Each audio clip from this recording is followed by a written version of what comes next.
A gente fica assistindo um filme de um alien assassino matando pessoas inocentes em uma nave isolada e a gente pega se perguntando: se esse alien se arrependesse, será que haveria perdão para ele em Cristo Jesus?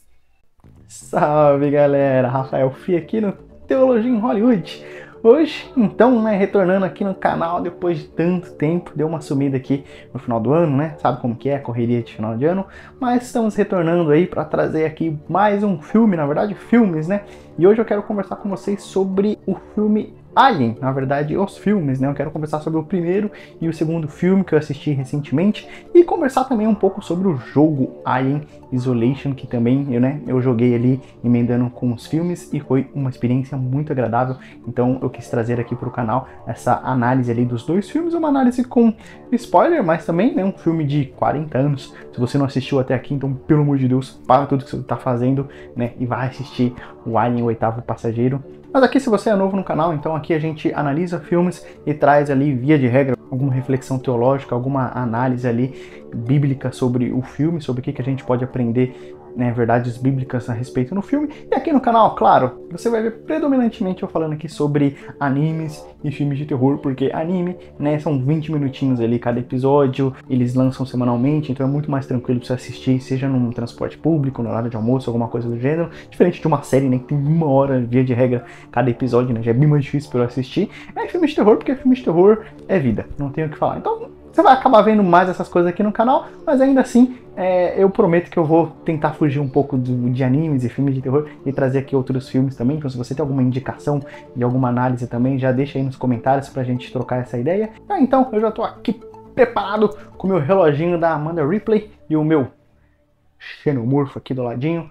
Eu queria deixar ele aqui à mostra, mas por enquanto não tenho nenhum lugar para deixar ele vendo, né? Com o tempo eu vou mudando o cenário aqui. Mas, se você não é um sintético traidor, já deixa o like no vídeo e bora trocar ideias sobre Alien.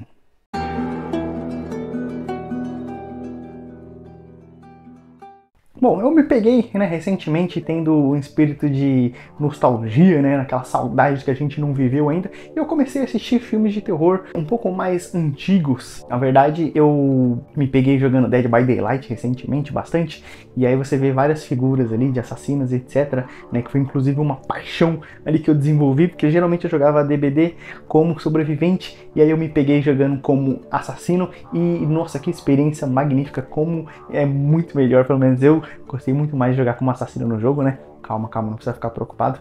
Mas aí então eu me peguei despertando a curiosidade de assistir alguns filmes de terror clássico, Acabei assistindo, alguns eu vou trazer aqui pro canal. Então eu assisti o Halloween, Massacre da Serra Elétrica, assisti a Saga do Pânico e não pude deixar também de assistir o Alien. E que experiência agradável foi assistir esse filme. Então o primeiro filme, ele é simplesmente uma obra de arte. É claro que assim, a gente falando sobre esse filme 40 anos depois, é difícil de você não saber de muita coisa que tem ali, Então é difícil você não saber dos plots, das cenas clássicas, icônicas e etc. É muito difícil.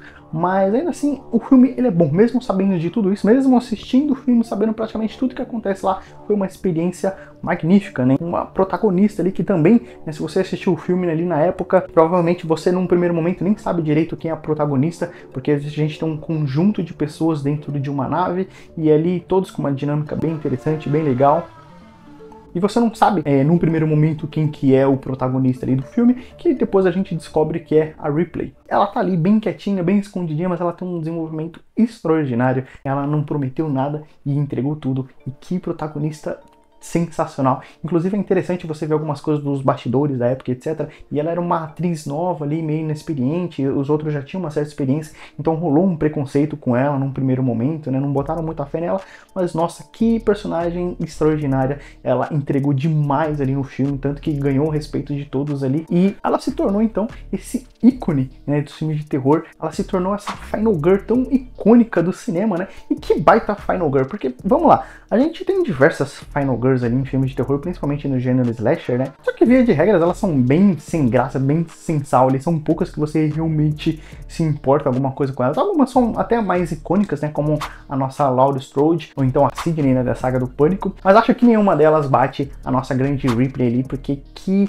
pessoa incrível, você se importa com ela, você compra ali aquela mulher tão extraordinária. Daqui a pouco eu vou falar mais dela, mas que Final Girl extraordinário. É isso que eu quero comentar aqui. E você, né, já deixa aqui nos comentários também qual é a Final Girl, sua Final Girl favorita, qual que você ali compra mais, qual que você se importa mais, qual que você acha que entrega mais nos filmes. E a gente vai ter ali diversas reviravoltas impressionantes ali, então aquela cena do alien saindo da barriga do cara é uma cena extraordinária, mesmo você já sabendo o que vai acontecer, é uma cena incrível, uma cena muito impressionante, você vendo ali também dos bastidores, é sempre muito interessante você ver os bastidores, porque foi um trabalho incrível feito ali. Naquela época não tinha muito esse negócio de CGI e etc. Então os efeitos práticos ali são impressionantes. A gente vai ter um dos maiores plot twists da história, né? Que é da figura do Ash ali, que é um androide, um sintético ali escondido no meio de todo mundo, que a gente não sabia então. A gente não sabia nem que ele era um sintético, nem que ele era uma espécie de traidor ali, infiltrado no meio de todo mundo. E aqui é impressionante, porque a gente pega esses filmes mais modernos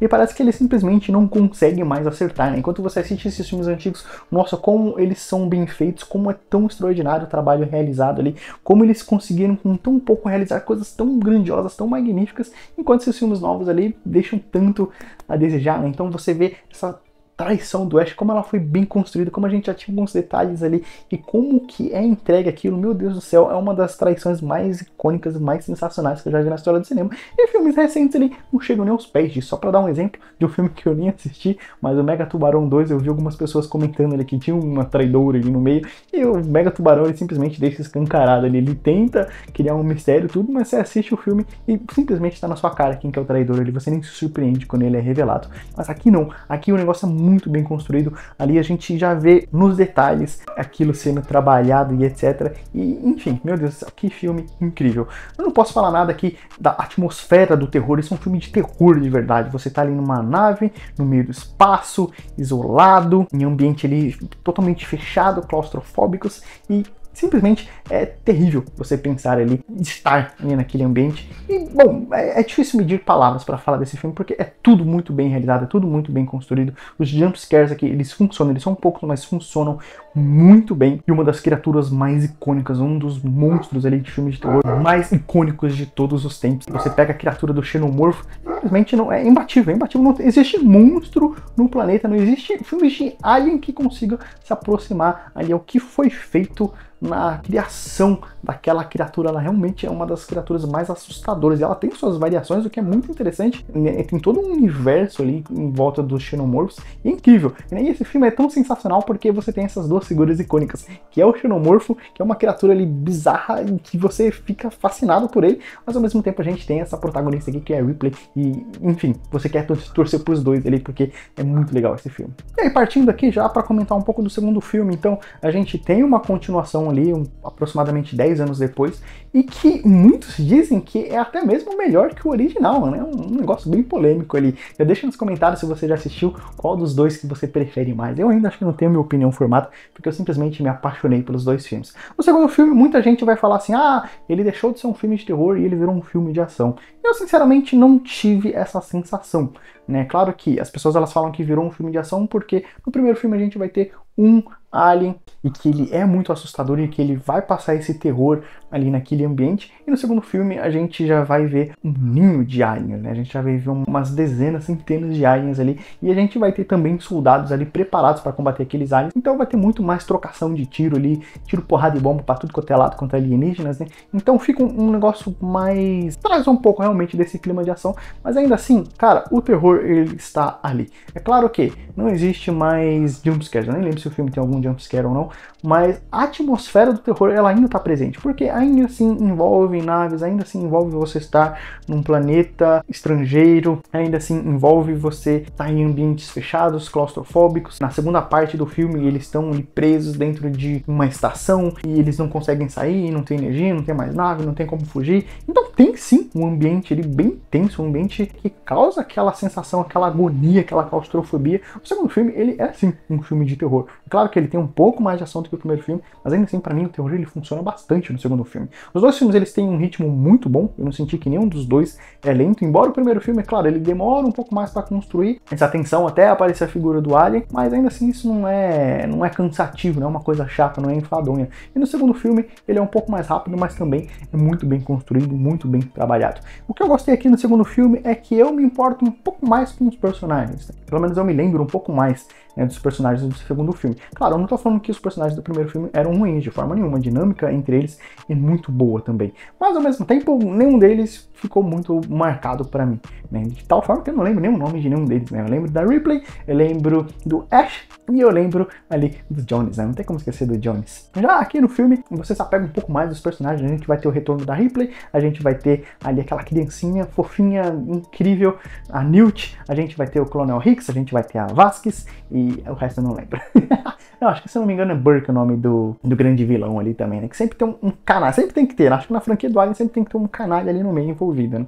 E a gente fica se perguntando também quem é o impostor. E é interessante porque no segundo filme aqui a gente vai ter um outro androide, a gente vai ter um outro sintético, e a gente fica questionando, a gente fica duvidando dele o tempo todo, a gente fica realmente pensando, esse vagabundo vai trair todo mundo. E no final das contas, não, ele era super gente boa, né? Falta aquele sacrifício dele que ele fica num tubo ali se arrastando pra salvar todo mundo. Meu Deus do céu, eu não teria coragem de fazer aquilo nunca. Se a gente estivesse em um outro planeta ali com aliens e a única alternativa para ficar vivo, você tem que se arrastar aqui nesse túnel aqui, nesses canos aqui por 15 minutos. Eu ia falar, então, todo mundo morto.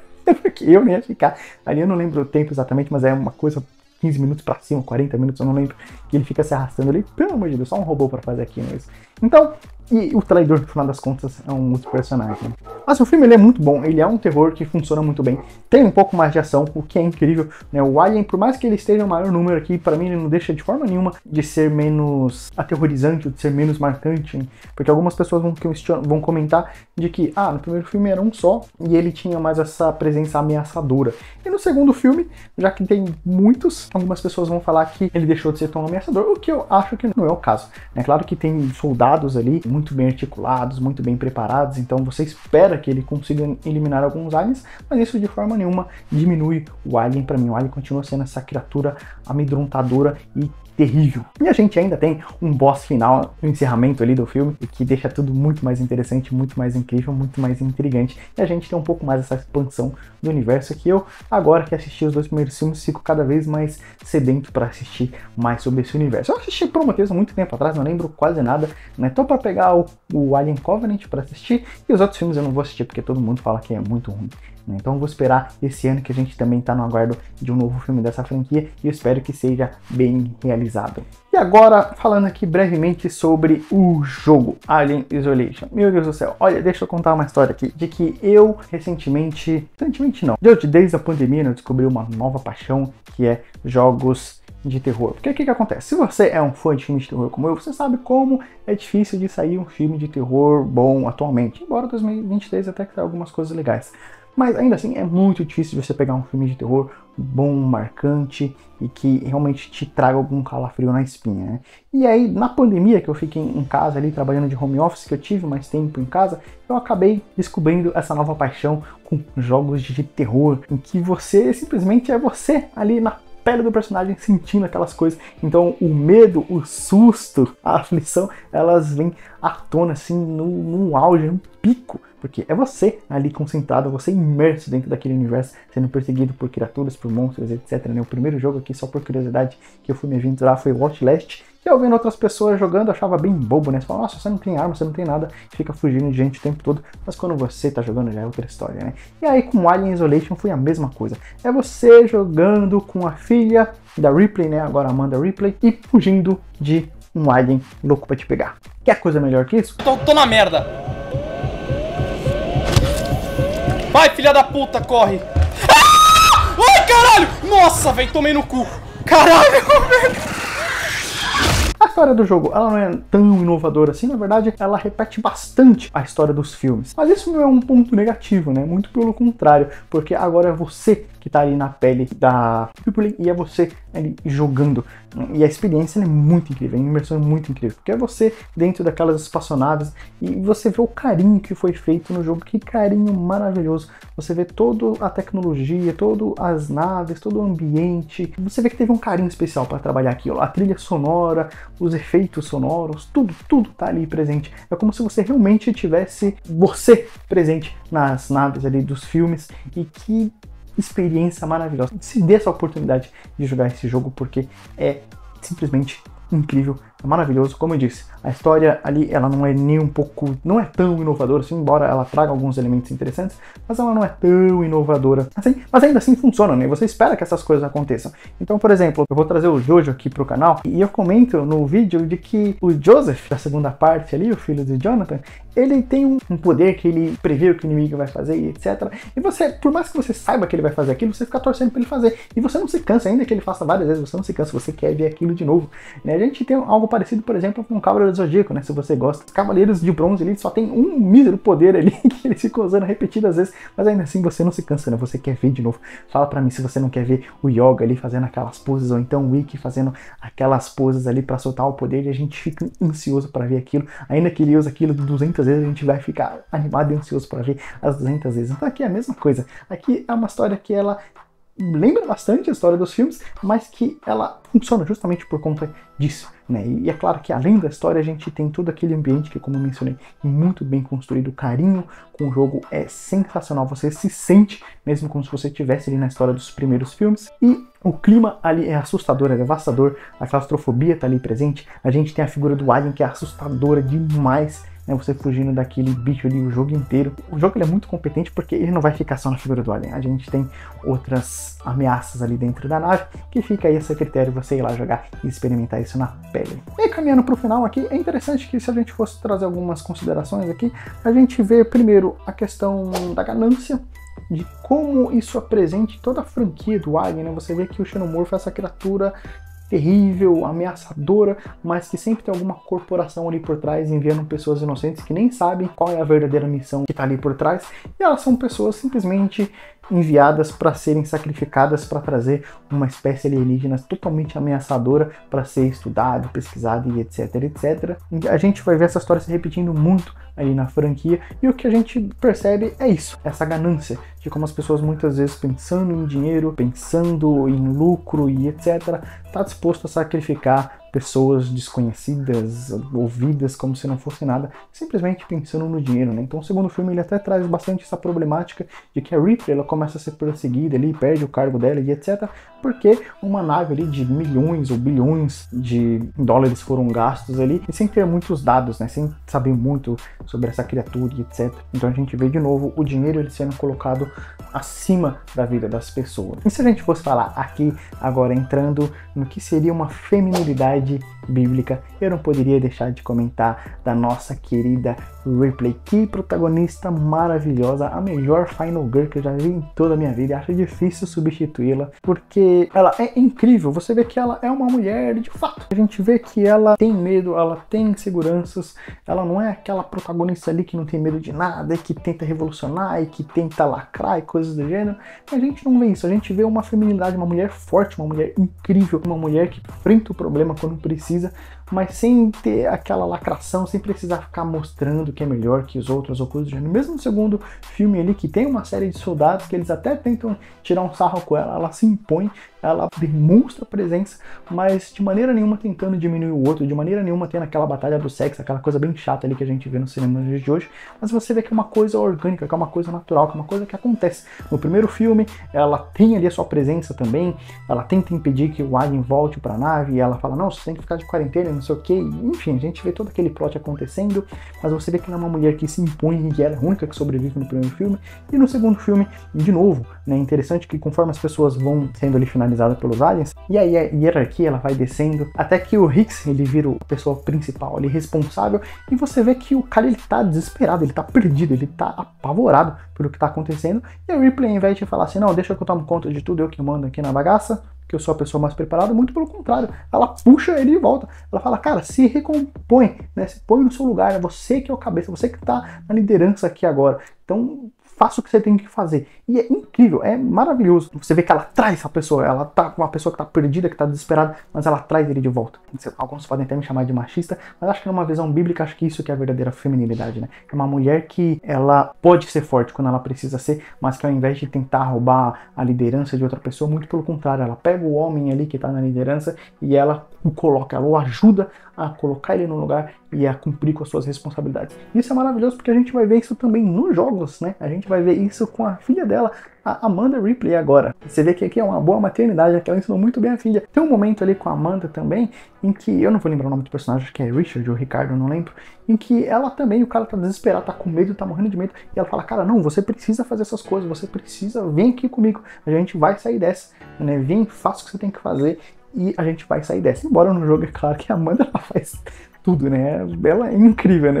Você joga um jogo que você fica revoltado, que todo mundo fica pedindo favor pra ela e ninguém faz nada. Mas ainda assim, ela precisa do homem lá pra fazer alguma coisa, do Ricardo pra fazer alguma coisa, e ao invés de falar, seu frouxo, deixa que eu faço tudo sozinha, muito pelo contrário, ela traz ele de volta também e fala, não, a gente precisa de você, a gente vai sair dessa, vem comigo que a gente resolve tudo. Então, isso que é uma feminilidade bíblica, né? Uma pessoa que ela resolve as coisas, ela faz o que tem que fazer, ela se impõe quando ela precisa se impor, mas ao contrário de ser uma briga de sexo chata, muito pelo contrário, ela pega ali o homem que está na liderança e por mais que ele esteja desnorteado, perdido, desorientado, ela o traz de volta e o ajuda a cumprir a missão e o ajuda a cumprir a sua obrigação. E que pena, né, que a gente não teve ali o desenrolar de uma espécie de um romance que estava ali até nascendo entre a Ripley e o Hicks, né? Fica essa pena, uma das maiores perdas do cinema, que o terceiro filme falam que jogam tudo no lixo, enfim.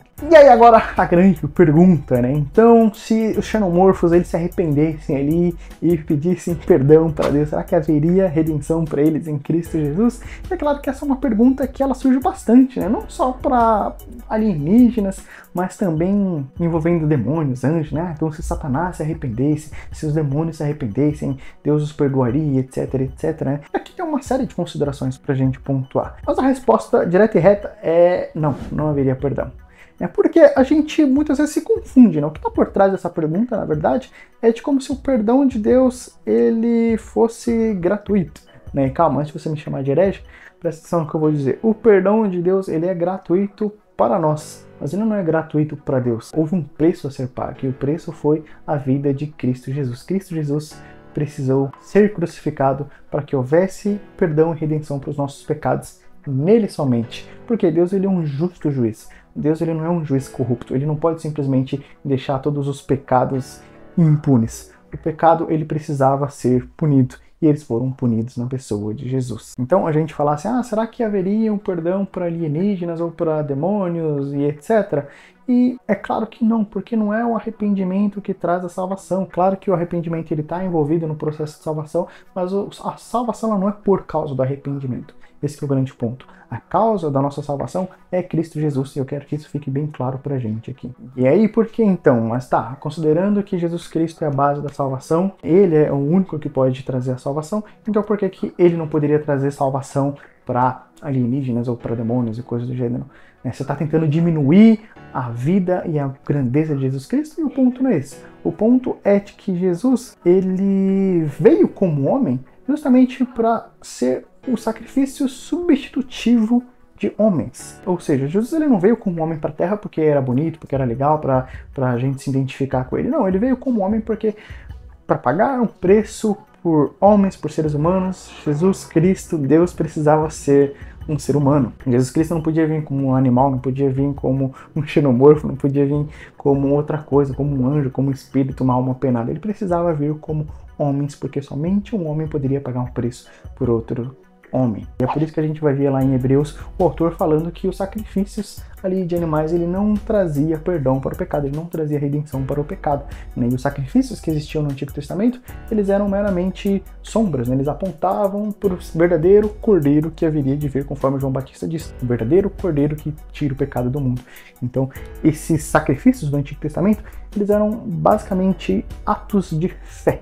de que eles também estavam depositando a fé no Cristo que haveria de vir no futuro, né? Até que ele veio. Então por isso que a gente não faz mais sacrifícios hoje, porque o verdadeiro Cordeiro de Deus, ele veio e tirou o pecado do mundo. Então a gente pode falar que sim, crentes do Antigo e do Novo Testamento, eles são perdoados em Cristo Jesus. Todos nós somos salvos pelo mesmo Senhor, pelo mesmo Salvador, Jesus Cristo. Glórias a Deus por isso. Então não vem com aquele papo de que os crentes do Antigo Testamento estavam no inferno lá e Jesus precisou vir com uma chave e libertar todo mundo, porque essa história aí não existe, não é bíblica e não existe. Os crentes do Antigo Testamento, eles foram salvos por meio de Cristo Jesus, assim como nós. Só que eles tinham essa fé no Cristo, no Messias que haveria de vir, e nós temos essa fé no Messias que já veio, no Cristo que já veio. Então, não haveria perdão para alienígenas, não haveria perdão para anjos, demônios, porque Jesus Cristo, ele como homem, ele veio e se sacrificou por homens, para trazer salvação para seres humanos e não para extraterrestres, para seres xenomorfos. E é claro que aqui também, considerando que existe uma vida fora da Terra, alienígenas fora da Terra, que a gente não sabe disso, mas se existisse, a gente também teria que assumir que eles pecaram. Porque e se existissem alienígenas e eles nunca pecaram e não precisavam de um redentor? A gente não sabe, a gente está considerando que existem, eles também caíram, pecaram e, portanto, eles precisam de um redentor. E aí, se existe um novo plano de salvação e redenção para eles, a gente também não tem acesso a isso. Pode ser que sim, né? Pode ser que existe um plano de salvação para eles, mas que não está na Bíblia porque a gente não precisa se preocupar com isso. Isso aqui, é claro, só especulando, né? Eu não acredito que isso seja verdade, eu não acredito que isso tenha acontecido. Mas enfim, espero que tenha ficado claro. Então, né, eu só trouxe essa dúvida aqui, porque é uma dúvida que geralmente gira em torno da cabeça das pessoas, e eu achei ali, querendo trazer os filmes do Aliens aqui para o canal, já achei bem oportuno trazer essa dúvida, essa questão teológica aqui para o canal. Fechou? Então é isso, espero que você tenha gostado do vídeo, espero que tenha esclarecido a sua dúvida aqui. Deixa aqui nos comentários se você assistiu o vídeo até aqui, se você concorda, discorda, se você aprendeu alguma coisa, e já se inscreve no canal para mais análises como essa. E pode deixar aqui, claro, sugestões de filmes, pode deixar dúvidas teológicas, e a gente vai batendo um papo sobre isso. Fechou, galera? Então é isso, um forte abraço, fiquem com Deus e até a próxima. Tchau!